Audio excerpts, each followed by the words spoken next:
यो वर्षको पहिलो हिउँ होला हैन? यो वर्षको होइन कि 5 वर्षको पहिलो हिउँ। ए 5 वर्ष भइसकेको थियो हिउँ। 5 वर्षमा हिउँ नआएर हजुर। खतम सिम पुगिरहेको देश खेल्नेमा। अब चाहिँ राम्रो हुन्छ त्यसो अब भए। हिउँ आयो भने माघ फागुन बाली नाली हैन? यहाँका जम्मै कृषकहरू जाओस् स्याउ बेच्न पाउने भए होइन। हजुर। जति स्याउ फल्छ त्यो स्याउ टिक्छ। स्याउ पनि राम्रो हुन्छ, तुसार पनि पाउँदैन पछि वैशाख जेठमा होइन। अहिले हिउँ आयो भने पछाडि तुसारो पर्दैन अनि असिनो पनि आउँदैन? असिनो पनि अब त्यही त अब यो माघ फागुनतिर धेरै हिउँ आयो भने चैत वैशाखमा धेरै असिनो पनि कमाउँछ, तुसा पनि कमाउँछ क्या।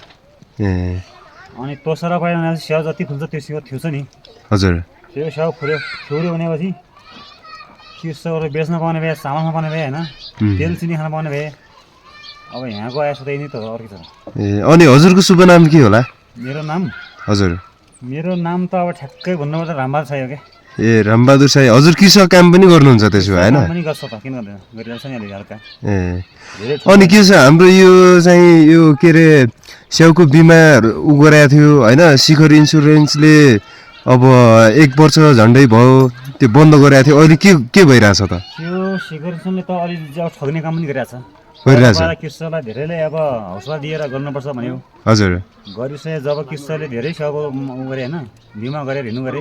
हजुर। अनि ठ्याक्कै अब बन्द गऱ्यो, खै अब पोहोर सालमै फागुनमै दिनुपर्ने हो, हिँड्नु गर्नुपर्ने गरिएन। अब अहिलेसम्म त्यति पर्खाइरहेछ, कहिले के भने कहिले के भनिरहेछ, अब के हो त्यो अब।